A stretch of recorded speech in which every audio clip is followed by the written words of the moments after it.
ទៅយូយូទៅដូចជាគ្មានន័យ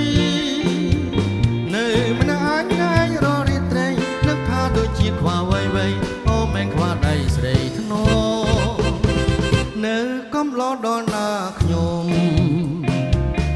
ឬក្រមុំគេមិនមានតទេមានតែស្នេហ៍ដែលជាសង្សារមិនបាននៅជាមួយគ្នាជាភរិយានឹងស្វាមីតើខ្ញុំត្រូវធ្វើដូចម្ដេចទៅនៅកំឡោដល់ណាតែខ្ញុំត្រូវតែរៀបការជាមួយនឹងគូសង្សារចិន្តាស្មោះនឹងខ្ញុំ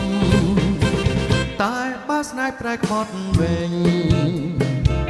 បើក្បត់វិញខ្ញុំខ្លោចផ្សាស្រងទឹកភ្នែកជប់ជឿស្រីណាណាជួនៅកំឡុងឯកាគឺកំឡុងមួយជីវិត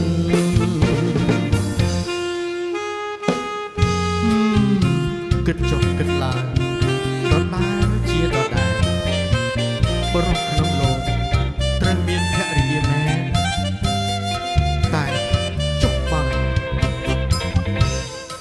រៀបការប៉ះលើស្រីណាមានចិត្តមិនស្ងប់តើខ្ញុំត្រូវដោះត្រូវស្រាវយ៉ាងណាឬក៏ត្រូវនៅជាកំឡោះអស់មួយជីវិតនៅកំឡោះយូយូទៅយូយូទៅដូចជាគ្មានន័យនៅមិនអាចងាយររីត្រីនឹកថាដូចជាខ្វះវៃវៃអូមែនខ្វះដៃស្រីធ្នោនៅកំឡោះដល់ណាខ្ញុំឬក្រមុំគេមិនមានតទេមានតែស្នេហ៍ដែលជាសង្សារមិនបាននៅជាមួយគ្នាជាភរិយានឹងស្វាមីតើខ្ញុំត្រូវធ្វើដូចម្ដេចទៅនៅកំឡោះដល់ណាទេខ្ញុំត្រូវតែរៀបការជាមួយនឹងគូសង្សារចិន្តាស្មោះនឹងខ្ញុំតែបើស្នេហ៍ប្រែក្បត់វិញបើក្បត់វិញខ្ញុំខ្លោចផ្សា